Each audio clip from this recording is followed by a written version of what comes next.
Vancouver is a city that is both cosmopolitan and outdoorsy at the same time. The city offers the perfect blend of scenic beauty, delicious international cuisines, fantastic shopping, cutting-edge art and innovative architecture, all just minutes away from hiking, skiing, fishing and boating. What more could any traveler ask for? An overview of the best places to visit in Vancouver.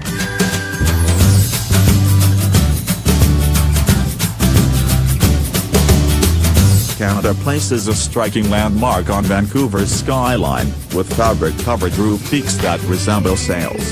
The facility itself is colorful with the colors representing the diversity found in Canada. Canada Place was built in 1927 to serve Canadian Pacific Railway and other traders shipping goods by sea across the Pacific Ocean. Today, the multi-purpose facility sends passengers on cruises to Alaska. It also is home to the Vancouver World Trade and Convention Center and a major hotel.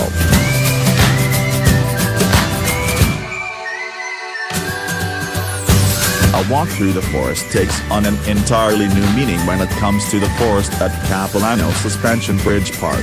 Visitors walk among the upper reaches of an old-growth rainforest on a suspension bridge that is 460 feet long and peaks at 230 feet high as it crosses the Capilano River.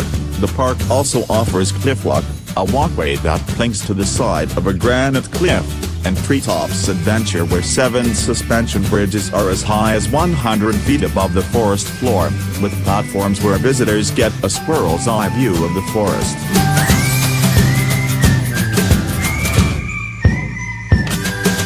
Vancouver is home to the largest Chinatown in Canada, which got its start in the late 19th century with a large influx of Chinese immigrants. By 1890, there were 1,000 Chinese living here, building homes and businesses in buildings that are still used today. Tucked in among the restaurants that offer a wide variety of Chinese cuisines is a shrine to Jimi Hendrix, who lived here with his grandmother when he was a child. Also, tucked away on Bender Street is one of the world's narrowest building, it's just 2 meters.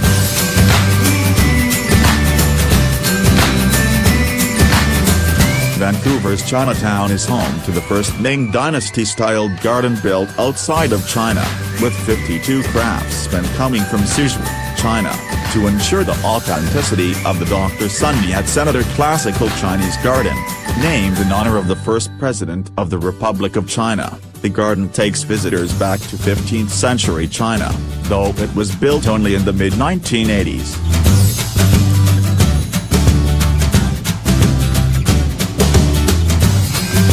Gastown is Vancouver's old town. The city's original city centre was named for Yorkshire seaman, Gassy Jack Dayton, what became Vancouver in 1886. It was destroyed by fire that same year, and was quickly rebuilt, but deteriorated in later years. Gastown was reborn in the 1960s. Today, Gastown is Vancouver's centre for art, food, fashion and entertainment. As a National Historic Area, Gastown's old buildings are built with trendy shops and boutiques, innovative restaurants, traditional native and cutting-edge art, and a lively entertainment scene.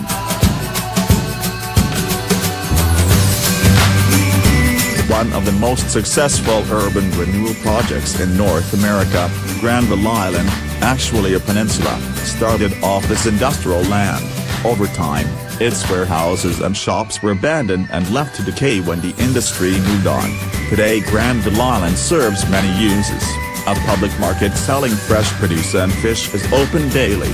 There are waterfront restaurants, art galleries and a lively entertainment scene that offers everything from comedy to contemporary theater, with plenty of buskers to entertain shoppers throughout the market and around the boutiques.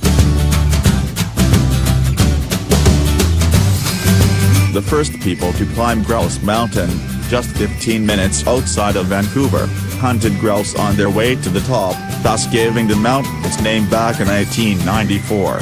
Grouse Mountain today is one of the most popular year-round adventure attractions in Vancouver, with hiking in the summer and great skiing in the winter. Any season of the year, a tramway whisks visitors to the top of the mountain where they'll see awe-inspiring views as well as nature movies. The Museum of anthropology at the University of British Columbia is a must-see for anyone who wants to learn more about native peoples of the world, including British Columbia's North Coast Indians, who are known as First Nations.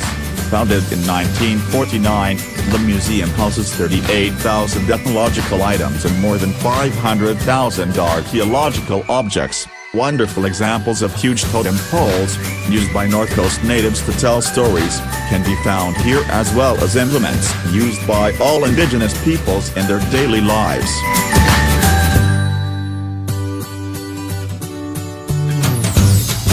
Just as New York has its Madison Avenue and London has its Knightsbridge, Vancouver has Robson Street, the best shopping district in British Columbia.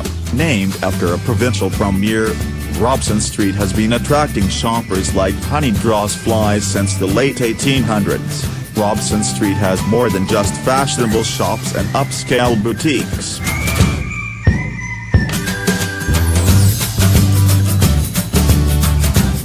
Stanley Park is a treasure set on almost 1,000 acres in central Vancouver.